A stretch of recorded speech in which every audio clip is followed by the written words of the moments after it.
আমাদেরকে মেহরবানি করে কেউ নতুন করে আর চোখ রাঙাবেন না। এই সংগঠন কারো চোখ রাঙানোর পরোয়া করে না। ফ্যাসিবাদের ভাষায় কেউ কথা বলবেন না, কথা বলবেন রাজনীতিবিদের ভাষায়। আমরা ওয়েলকাম করব। আমরা বাংলাদেশের মাটিতে আর কোনো বৈষম্যকে বরদাস্ত করব না।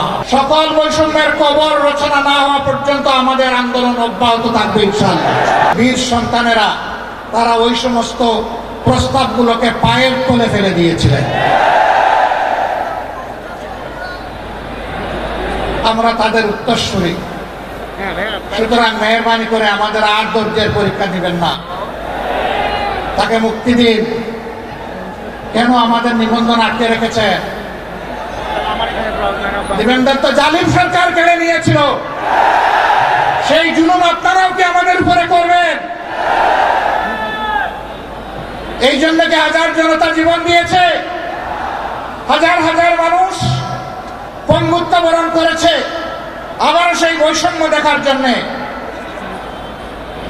আমরা বাংলাদেশের মাটিতে আর কোনো বৈষম্যকে বরদাস্ত করব না। সকল বৈষম্যের কবর রচনা না হওয়া পর্যন্ত আমাদের আন্দোলন অব্যাহত থাকবে ইনশাআল্লাহ।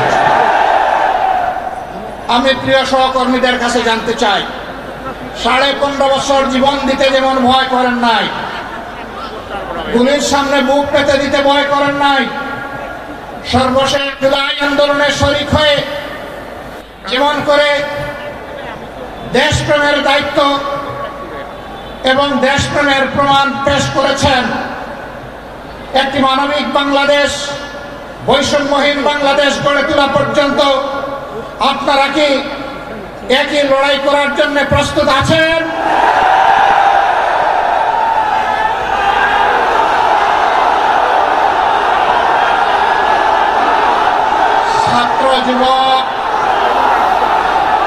ছাত্র যুবক বন্ধুদের কণ্ঠে কণ্ঠ মিলে বারবার বলতে চাই,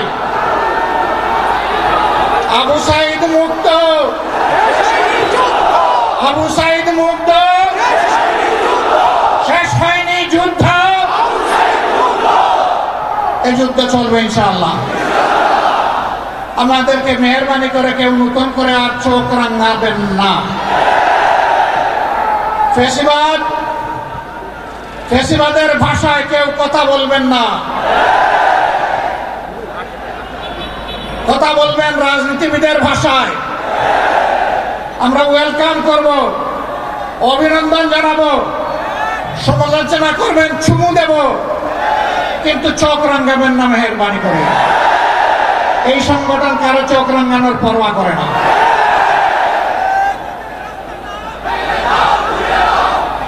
আমার সম্মানিত ভাইরা, দেশের বিরুদ্ধে, জাতির বিরুদ্ধে অতীতেও ষড়যন্ত্র ছিল। ফ্যাসিবাদের পতনের পরেও ষড়যন্ত্র অব্যাহত আছে। এক এক করে আল্লাহ তাআলা সকল ষড়যন্ত্রকে ব্যর্থ করে দিয়েছেন। আমরা আশাবাদী একটা ঐক্যবদ্ধ জাতি আগামীতেও সকল ষড়যন্ত্র আল্লাহর সাহায্যে ব্যর্থ করে দিবে ইনশাআল্লাহ। তাই আমার শেষ আবেদন, আসুন দল মতের ঊর্ধ্বে উঠে আমরা সব ধরনের ফ্যাসিবাদের বিরুদ্ধে আমরা রুখে দাঁড়াই। আল্লাহ রাব্বুল আলামিন আমাদের ভাই এটিএম আজহারুল ইসলামকে অবিলম্বে সসম্মানে আমাদের বুকে ফিরিয়ে দিন। তাকে মুক্ত বাতাসে শ্বাস নেওয়ার তৌফিক আল্লাহ তাআলা দান করুন। আমরা বিশ্বাস করি আসমান জমিনের মালিকের ইশারাই সর্বোচ্চ ইশারা, তার ফয়সালাই চূড়ান্ত ফয়সালা। আমরা মহান রবের দরবারে সেই ফয়সালা কামনা করছি।